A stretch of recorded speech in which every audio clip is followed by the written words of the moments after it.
Hi guys, James at Rampant Lion Reviews again for you today with another beer review. For this one, we are going to stick to Connecticut and we're going to go to a brewery that has now featured on the channel a couple of times before.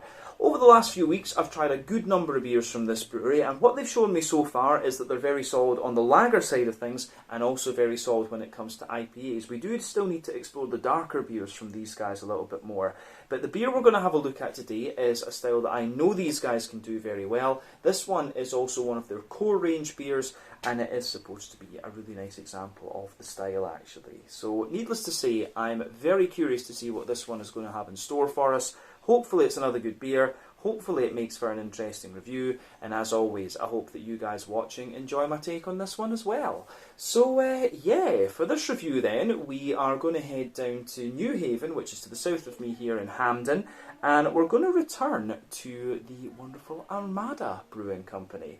So this particular beer is called Savage Queen. It comes in at 8% ABV, and this one is another double IPA. So yeah, I'm not 100% sure whether this one is going to be more of a kind of New England hazy double, or whether it's going to be a more kind of West Coast double IPA. But the last double IPA we had from these guys was the Fortune Raider, and that was really nice. That leaned a little bit more toward the West Coast side of things. But yeah, definitely cool to have a go at one of Armada's kind of core range beers, and this is one that I actually picked up when I was at the brewery. I got a mixed 4-pack of different things, which was really nice. So yeah, you're going to be seeing those beers appear on the channel over the next little while, so keep your eyes peeled. But yeah, as always with my reviews then, I'm going to tell you a little bit about the brewery before we taste the beer. If you want to get straight to the tasting though, just fast forward.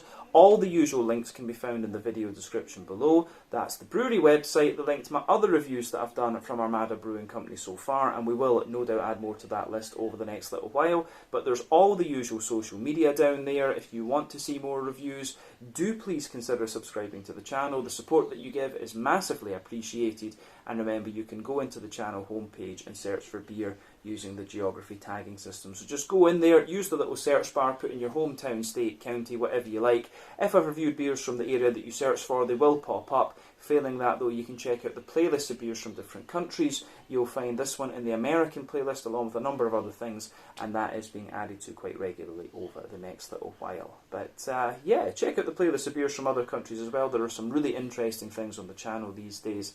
But yeah, I think we can crack on then and talk a little bit about Armada Brewing Company once again. So, Armada Brewing Company, as I've mentioned to you already, are based in New Haven in Connecticut, and the company was founded back in 2017 by John Kraszewski.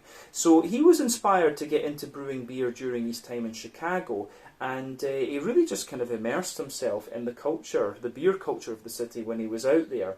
But he ended up working in and then managing alcohol shops, and came into contact with many people who now have their own breweries in the city. But he got into homebrewing himself back in around 2012, and then he started to think about opening up his own brewery in the city. But at that point there was a bunch of breweries in the city, and after a visit home he decided that it would actually be a bit better for him to take some of the Chicago beer culture back to Connecticut with him and start his own brewery there, and it's gone pretty well for him. So they started brewing their beer kind of under contract or as gypsy brewers at Overshores Brewing Company in East Haven, and then they sold their first beers commercially in January of 2017. But over the next few years, John continued to build up the sales of the kind of sales portfolio of the brewery, and then he started to plan to have his own brewery after that, to have his own facility. But in the early days, he was helped by his partner Alexandra Ivanova, who is still involved in the company, of course, and his daughter Skylar takes part in things too.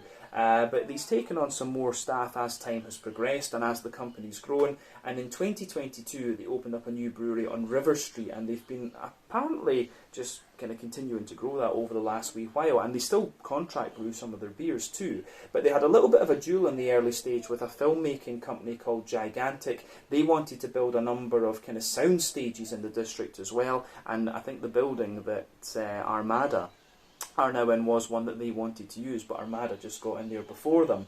But the site has 2 different bars on different floors. There's the throne room downstairs, which is their main tap room, and then they've got a larger space upstairs, which is called the Queen's Lounge, and this is the one that's used for events or when the brewery is very busy.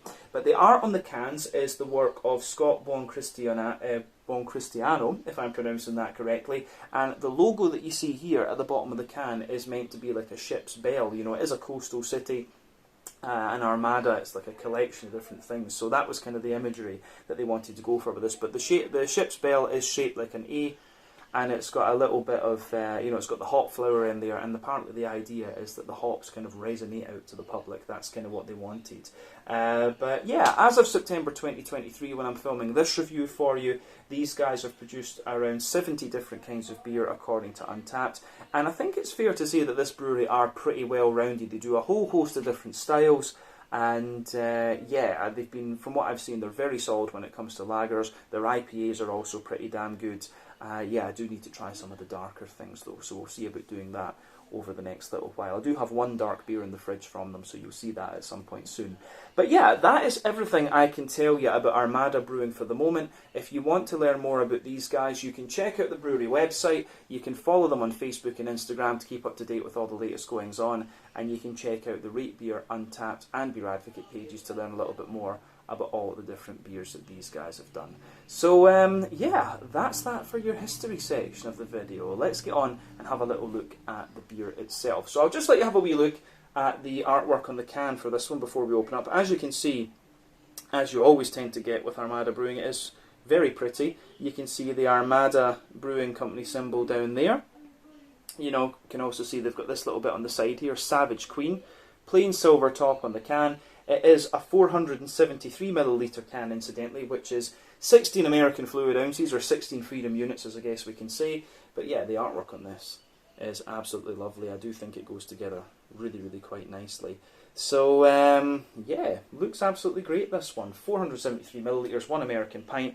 As I said earlier, this one is an 8% double IPA. The Savage Queen. I'm not sure what hops are in this one, and you can see the can just has 1 or 2 little dents in it because, they gave me a 4-pack, put it in a wooden bag, and the wooden bag just went all the way through. So that wasn't so nice when I was walking to town from the brewery with this. But yeah, let's get this guy out into the glass and see what it's all about. The Savage Queen, 8% double IPA. It is behaving itself. I was a bit worried it might explode, but no, it is definitely behaving itself. So yeah, let's get this guy out into the glass and see what it's all about. So yeah, it definitely looks a little bit more like a kind of New England hazy, this one. So yeah, there you go. So yeah, as you can see, this beer has poured really quite nicely. Before the head disappears, I've poured maybe about 3/4 of the beer. But you can see that it's poured with just over a half finger of a kind of cream coloured head. That is going to fade away to be a kind of thinner, more foamy layer as time goes on. But you can see the bubbles on the head there, some medium-sized bubbles toward the liquid, but then it gets a little bit more kind of foamy and kind of soapy the further up the head that you go. But yeah, in terms of appearance, this one certainly looks a little bit more like a kind of New England hazy double IPA, if you like. So remember, the main difference between the New England and West Coast IPAs would be the contents of the malt base. So West Coast IPAs tend to be primarily barley malt, but it's not unheard of to put a little bit of oat and wheat in there. But when it comes to New England IPAs, there is a lot more oat and wheat in there, which explains the haziness in these beers. The West Coast IPAs always tend to be a little bit more bitter, and they've got a little bit of a caramelly malt base, whereas the New England IPAs tend to be that little bit creamier. But you can see the colour of this one. If we shine the light through it, it does have, I think to you guys it looks a little bit more kind of amber than it does to me with the naked eye. But yeah, this is like a very kind of rich and slightly murky mixed fruit juice colour. So remember, the colour of your beer depends on a few things. One, the type of malts that you use. This goes a long way to determining your EBC rating.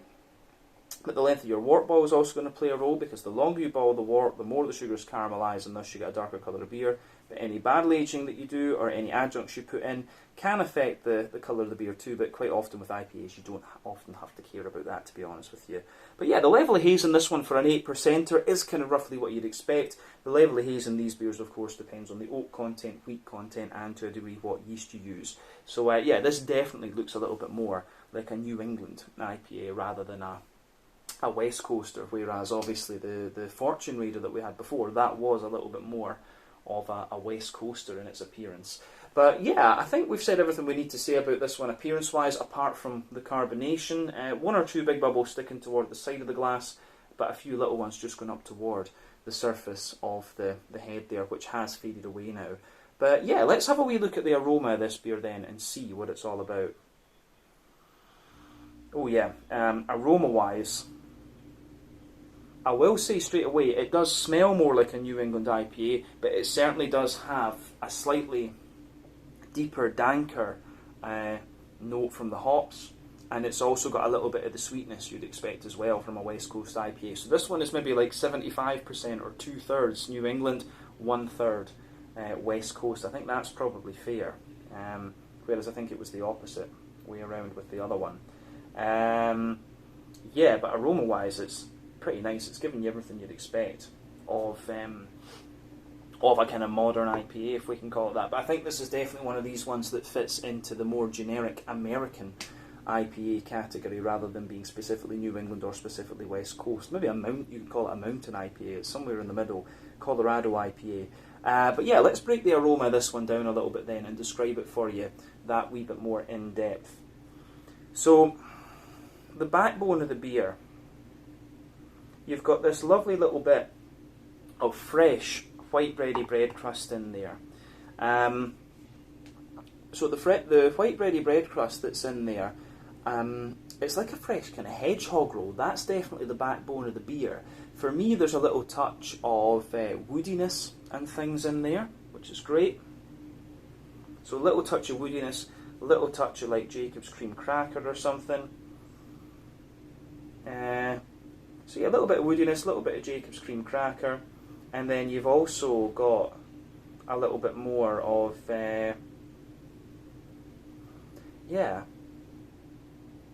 you've also got like a mix of different bready types in here. So you've got this kind of sweeter wholemeal brown bready character kind of forming the base, and it smells quite dense actually.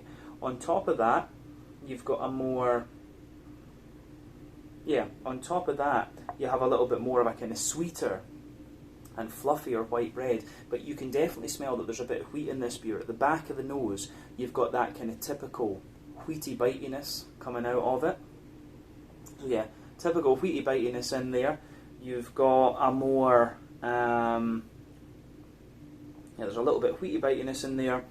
You can smell the wheat kind of densifying out the bready characteristics in the beer, but you can also smell a little bit of an oaty character to this one as well. Like in the middle of the nose, there's definitely a more kind of creamy, oaty sort of character coming out of this beer. So yeah, when it comes to New England IPAs, oats can very often be used as a rough indicator of how fresh your beer is. Essentially, the older the beer is, the more dry the oats are going to be. The younger the beer is, the more kind of creamy it's going to be. But yeah, you get quite a little bit of that. You get quite a little bit of freshness out of this one. This is a very fresh can, incidentally. It's one that was bought straight from the brewery. So yeah, you do get a little bit of the creaminess out of the oats in there. There's a lovely little bit of like a Werther's Original butter candy, butterscotchy sort of thing coming out of this one, which I think is great. And then yeah, you've also got a really nice little bit of biscuit or something in there too, a little bit of like cookie. But a very nice smelling beer, I have to say. I do like how everything kind of pieces together. When it comes to the sweeter side of the malt base in this one, you definitely have a little bit of that Werther's Original butter candy, butterscotch. You maybe could argue that there's a straight up caramel in this one, but yeah, it's quite interesting that a mix of things, like a wee bit of biscuit, little bit of Werther's Original butter candy, butterscotch, and then yeah, maybe a little touch of a straight up caramel. So yeah, that's worth paying attention to in this beer. But I think we've said everything we need to about the malty side of the beer. So let's look at the hoppy side of things. Green component in this one is very, very bright. Like, it's really quite spicy and floral, very zesty and grassy as well. So as I've explained with IPAs many a time, there are 3 different kinds of hoppings you can use in these beers during the wort boil. Early addition hopping, which takes place within the first hour of the wort boil, that's going to give you mainly bitterness, and it will give you a deep, dank kind of aroma and flavour. Late addition hopping, which happens within the last half hour of the wort boil, assuming you have a 90-minute wort boil, of course. You get a little bit of bitterness out of that, but mainly, mainly flavour and aroma. So there's a mix of things in there. But yeah, dry hopping, which takes place after the wort boil is complete, that's all flavour and aroma. And it's going to translate, both of the latter are going to translate to a brighter, zesty kind of green component. But New England IPAs tend to rely on late addition and dry hopping. West Coast IPAs use all 3, hence the bigger bitterness and the deeper, danker aroma. You can tell from the aroma of this beer with the big kind of floral aromaticity. It's got a very big, bright and slightly spicy floral aromaticity to it. And a big zesty kind of grassy character on the green component. Just a wee touch of earthiness in the background as well. But you can tell from this one, just from the sheer brightness of that green component, that it is relying mainly on late addition and dry hopping. But yeah, let's have a wee look at the fruity side of things then. So for me, the fruity side of this beer, it's got a lovely kind of,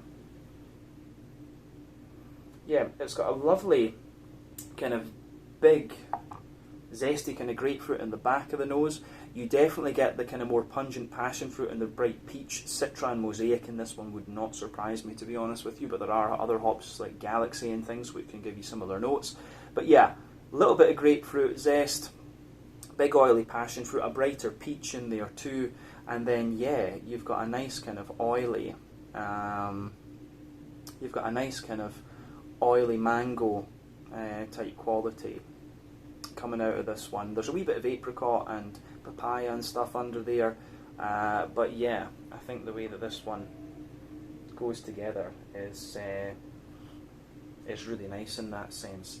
Other than that, there's maybe a little touch of like a kind of tangerine orange to this one, not too much, but yeah, Mosaic, Citra, something else, maybe a little bit of strata wouldn't surprise me. It has got a wee bit of a gooseberry kind of melony note and a wee bit of an almost like juicy strawberry.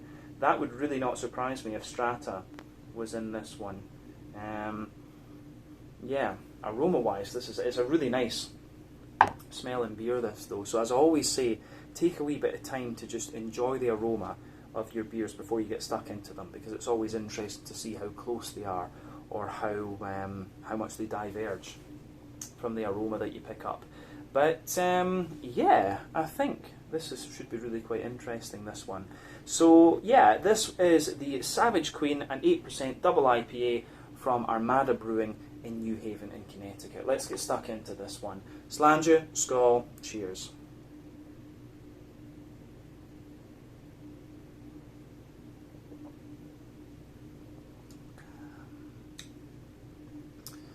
That's pretty damn nice, I have to say.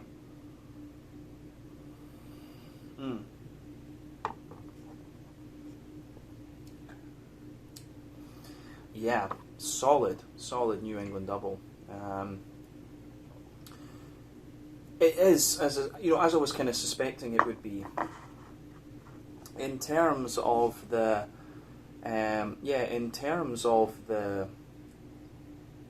the kind of overall makeup of this beer, as I said, you can talk about styles and things all day and debate them and stuff like this, but the main question should always be, is it a nice beer? The answer with this one is, of course, yes. But yeah, I think this one, it does have a little touch of West Coasty sweetness to it, but it is, for the most part, this for me is mainly New Englandy. It's like, 80 or 90% New England, and yeah, the rest of it's West Coast, but still, yeah. The main question, as I always say, is it a nice beer? Absolutely. So thumbs up once again to Armada Brewing Company with this one. I think this is really nice. I'll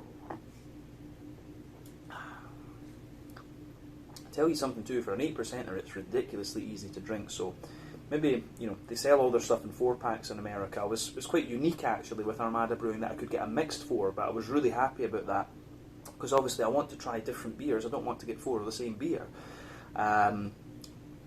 But yeah, this is dangerously easy drinking. If you got a 4-pack of this, you'd probably get through about 2 and then you'd be knackered. But still, lovely beer. It gives you everything you'd want from the style, and it's quite a wet, juicy, slightly silky take. Quite floral as well, and it gives you a wee bit of dryness into the aftertaste too. But yeah, let's go through it as we always do. Middle third of the palate then. The backbone of the beer, you can feel that lovely kind of fresh white bready bread crust in there. It's maybe actually a little bit more like a kind of brown bready bread crust. It does have that little bit more toastiness and graininess to it. But further forward on that middle third of your palate, you do get a little touch of woodiness out of this one. There's definitely a layer of a more kind of crackery bready character in here as well.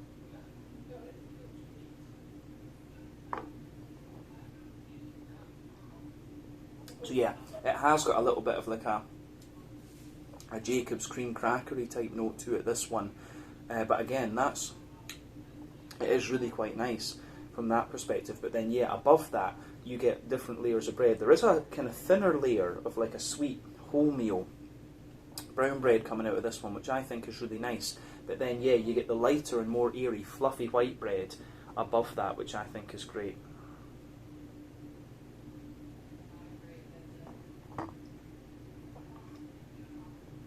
Yeah. So yeah, the fluffy white bread in this one is really, really nice, and it does have a wee bit of sweetness. As I've said in many of these American sit-down reviews that I've done, I do think the American grains are probably just a little bit more. They are just a little bit more kind of, how do you say, just sweeter. You know, American malt I think the American palate generally is sweeter, but I think the American malts just make the beer feel that little bit sweeter too. And obviously you've got different water profiles and things over here as well. But yeah, the bready character you get out of the American malts for me is quite a wee bit sweeter than you'll get from the European malts. But yeah, you've got this lovely, slightly, you know, still quite airy and fluffy, but slightly denser white bready character coming out of the beer, which I think is really nice. Above that, you've got the more dense wheaty note as well.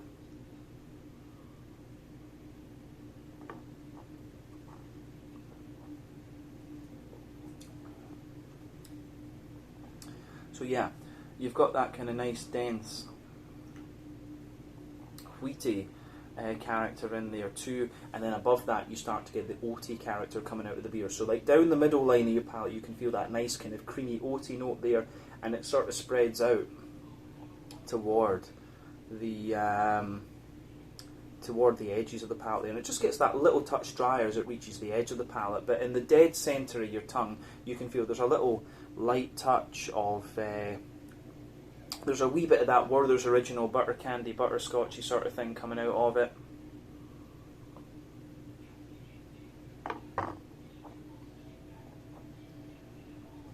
So yeah, a little bit of sweet Werther's Original butter candy, butterscotch there in the dead centre of your tongue. And as you move out from that, you get a little bit of a more kind of McVitie's digestive biscuity sort of thing to the beer as well. But I think we've covered everything we need to say about the middle third of the palate. But I do have to say, the more I drink of this one, the sweeter and kind of creamier it gets. It gets more and more New England the further into the aftertaste and things you go with it too. It's a really nice beer, this one. Certainly would not hesitate to drink this again. This is good. But yeah, let's go to the back third of the palate then. So as I say in many of these reviews, generally speaking, from the front of your palate you're going to get the sweeter flavours, further back you're going to get the more dry and bitter flavours, and the back third of your palate is going to give you similar flavours to the middle third of your palate. But yeah, I think, you know, yeah, they just come out at kind of different intensities. So in that border region between middle and back third of your palate, you get a nice little bit of brown bread in the base, white bread a little bit further up there. But then, yeah, the base of that back third of your palate, you've got the nice, kind of fresh, white bready bread crust in there again. You've got a bit of cracker above that. The wholemeal brown bready layer is there, but it's a little bit lighter and more airy. Then you've got the white bready layer which sits above that, which again is a little bit lighter and more airy. So, yeah, the way that goes together is quite nice. But then above everything else on the malty part of that back third of your palate. You've definitely got a wee bit more of a kind of wheaty, bitey sort of thing coming out of this one. But yeah, it really is very, very nice in how it goes together.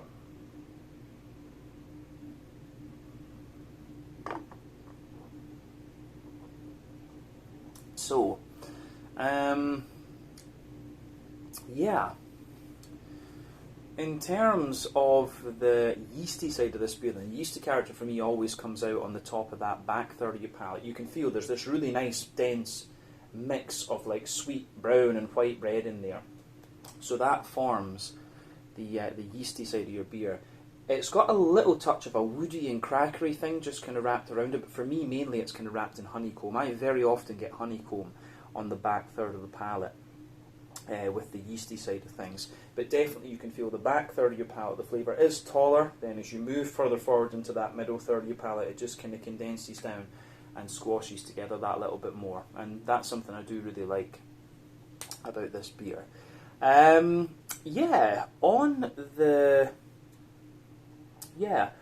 the hoppy side of things then, I think we can move on to that. In the back corners of the palate, there's a nice little bit of earthiness in there.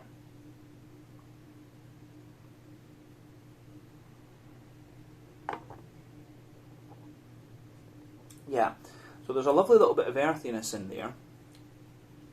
As you move further forward along the front, the kind of sides of your palate, the beer definitely gets a little bit more. It definitely gets a little bit more kind of. It has a wee bit of like a piney dank resin to it, which might mean that there's a little bit of early edition hopping in here. There could be a little bit of that going on. But yeah, you get a little bit of piney dank resin in there, and as you reach the front corners of your tongue, it's got a really nice kind of spicy floral aromaticity to it. And then round the front curve of your palate, absolutely it's lighter and more grassy. It's got a nice little bit of a kind of oily, zesty sort of thing to it as well, which I think is great. And yeah, the way that goes together is really, really very nice. So it gets a big thumbs up from me in that sense. The green component, I think, has a little bit more West Coasty character to it. The sweetness that you get out of this one and the slightly hoppier, more bitter character that this beer has, that's where the kind of 10-20% West Coast character that I would pull out of this beer come from. The rest of it is very much New England. But yeah, let's have a little look at the front third of your palate then, and the fruity part of the beer. So the border region between front third and middle third of your palate, you get a nice kind of bready build-up in there. A little bit of brown bread in the base, white bread on top. Then the base of that front third of your palate, a little bit of a kind of hedgehog roll, you know, sort of fresh white bready bread crust. Sweeter brown bread on top of that, then the very smooth white bread sitting in there too, which is again very, very nice. On the fruity side of things then, as I always say, you get that nice oily bubble on the front of your tongue where the fruity juicy esters just roll their way out of the beer. Let's have a little look at this one then.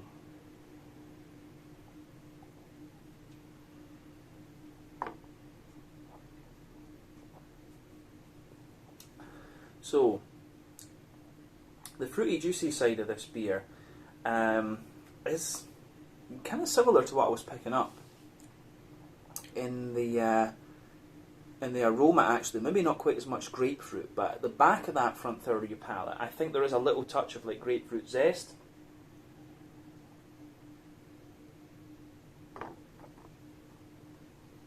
Yeah, so there's a little bit of a kind of grapefruity, zesty sort of thing coming out of this one.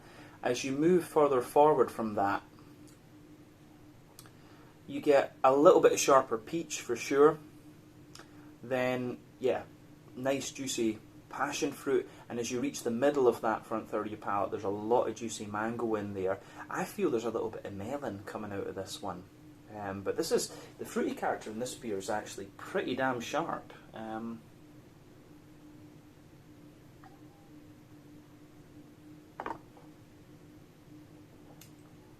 Yeah.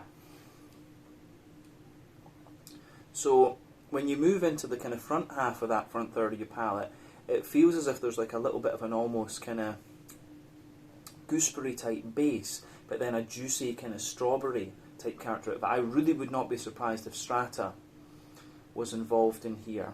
That would really not surprise me. I think maybe Citra, Strata, Citra or Galaxy both would make sense. Citra or Galaxy, Strata. Nelson Sauvin would kind of make sense with this flavour profile as well. I'm just trying to figure out, I think there's a very slight orangey character to this one, so something like Mosaic or Azaka would make sense too, because there is a wee bit of a light kind of pineapple-y character, which would be Azaka, but you've also got this kind of juicy tangerine type thing, which would be more kind of, yeah, that would be a little bit more fitting to say, yeah, that'd be more fitting to say Mosaic, and the wee touch of earthiness too would give you that. So yeah, above the kind of gooseberry, melony and strawberry sort of thing, there is a very slight kind of tangerine orange. I always used to like playing Guess the Hops with beers, but it's become a lot more difficult as time has gone on, because there's so many different hop varieties out there these days. But yeah, this is a lovely double IPA, definitely leaning toward that New England side of things, as I've said. But yeah, fruity character in this one is quite nice. You maybe get a very slight touch of lime out of it, just behind the very front tip of the tongue too, which would be something in favour of arguing for Citra, definitely. But yeah, gives you a lot of zesty character into the aftertaste for sure. So, on the mouthfeel side of things then, just to round off,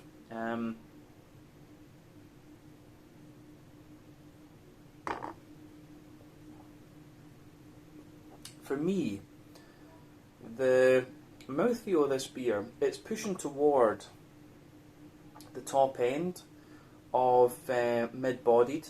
The carbonation is very, very smooth as well. It's got a lovely mix of like oiliness and slickness to it. I don't know if you could quite describe this one as silky, but maybe a little bit. In terms of the IBUs, this beer, that's one of the things that makes me say it's got a little bit of West Coast character. I think this one is about 50 or 60 IBUs. It feels that little bit more bitter. The malt base, as we said, a bit drier underneath, smooth in the middle with a little bit of sweetness, and then you've got the creaminess and the sweetness sitting on top of that. Then you've got that lovely, juicy, fruity character just sitting on top of it. So, yeah, the fruitiness in this one, really tropical into the aftertaste, but there is a wee bit of a kind of, as I say, a sort of gooseberry and kind of strawberry-ish character that linger in there, which really makes me think Strata is involved in this one. But overall, very, very nice beer, really solid core range double IPA, this one I would say as well. Very well rounded, gives you a little bit of West Coast too if you just want to market it as an American IPA. But lovely beer, this one. And it just kind of goes to show you once again that Armada are doing some pretty damn solid stuff. But yeah, I think we can leave it at that for this one. This was the Savage Queen, a double IPA at 8% ABV. Another beer review from Armada Brewing Company in New Haven in Connecticut. So once again, thank you for watching my beer reviews. Until the next time, please like, subscribe, share, all the usual YouTube stuff. Let me know your own thoughts on this beer in the comments section below. Let me know what your favourite beers are from Armada Brewing Company as well, and we will return to these guys again very soon. We do have another 1 or 2 beers to have a little look at from these guys, which you'll see reviewed on the channel quite soon, because they've got a very nice mixed 4-pack, of course. But until then, check out my social media, check out theirs, and have a taste of some of their beers if you do get the chance. Slàinte, skål, cheers, and thank you for watching.